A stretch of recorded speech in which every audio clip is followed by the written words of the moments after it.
bunch of girls went to college. Few guys went to the college side. Most of the guys went to the military. Where was I going? I'm going to college, right? That's because that's where all the girls was at.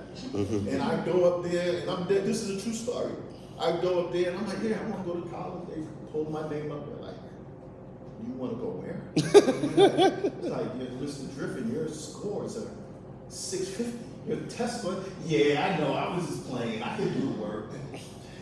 Nah, they wouldn't accept me. I wasted a whole lot of money applying for colleges that just did not accept me. And I'm scared because I'm looking at the clock and the calendar. Because I know, like, oh, I got to do something. And so I almost gave in. I said, all right.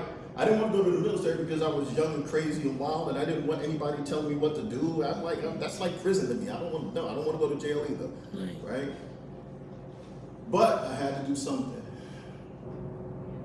So at the last minute, one university wrote me a letter. Literally, it was like June, and they're like, okay, we're gonna let you in August. And they said, we're gonna put you on probation. I never heard of it in my life. How you put me on probation? I ain't even in your school. I didn't. But they put me on, they said, you can come here, but we put you on probation. I took it.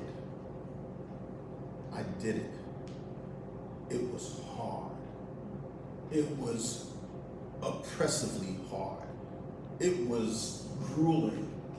It took me 5 years to get out of undergrad. And the sad part about it is that I ended up putting myself through school. Like, I literally moved out. Like, my parents didn't take care of me. My father gave me $100 for college, period. 5 years. I have yet to do the math of how you divide 5 years into $100.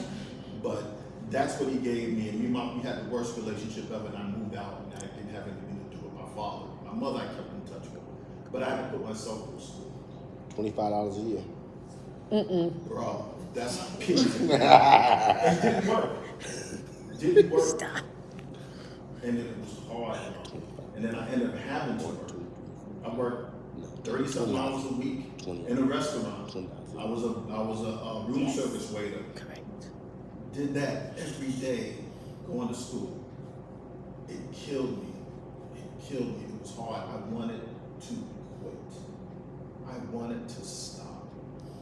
I didn't feel like I was cut for it. But I pushed, and I pushed, and I did it. And like I said, that's why I tell people all the time, I ain't the smartest, I ain't the sharpest bulb in the tree, I ain't the sharpest knife in the drawer. I'm not. I think I'm intelligent. But saying all that, I'm not quitting. Don't quit. You in here, it's gonna get hard. Life is gonna come up and gonna buck up against you. Life is gonna test you to see what you really made out of. It's gonna say, if you really wanna do this, you ain't never complete nothing in your whole life. So why you let's push it again. Right? You quit all the time. And she ain't gonna do it. Fight, y'all. Because you don't ever know where it will take you. And with all that, right? And my writing skills was horrific. Like, when I say horrific, not my penmanship. My penmanship was on point. Back then, computers wasn't even really out, so I knew I had great penmanship, but I couldn't write. When I say write, I couldn't write a good paragraph without having it. Could not, because I didn't apply myself. When you're in here, apply yourself. Apply whatever pamphlets, books when those books come, dive into those books. Get into, don't go home and, I do it. I'ma just skim through it. Don't half-ass yourself. Don't be Steve. So think about that. When you want this, I ain't gonna be Steve. Seriously, use me as an example because it was hard, y'all. It was hard, bro. And that's the only word I could say to you. But it was that hard. You graduated from here? No, I went to the University of South Carolina. Go Gamecocks. Okay, Gamecocks. Right? Right. Columbia, South Carolina. Columbia, right? But it was hot. Georgetown. So My you know. roommate was from Georgetown. He's an attorney today. But it's crazy, y'all. But I want to share this with y'all so y'all can push yourselves. Right? You in here learning, be the best. Why not? Why can't you be top shelf? Why can't you be high on the hog? Why can't you create a dish that people are just banging the doors down? Push yourself. Don't be Steve. Right? Don't do that to yourself. You have too much potential because you're here and life is going to be hard. It's going to push you. It's going to test you. I remember when I was in college during my struggling days and I failed a class and it was a big F too. It was a 4-hour F, right? That's crazy. 4-hour Fs are worse than anything. And they were like, okay, this was the same year, first year, right? First year they said, okay, well, if you don't go to summer school, Mr. Driffin, we're kicking you out. Because remember I was on probation, right? Oh, yeah. And remember I worked at a hotel and I'm right across from Coliseum and the general manager, Mr. Robinson, he found out that I went to summer school, but then I needed to go to the second phase, but I had no money. I didn't have the cash to enroll.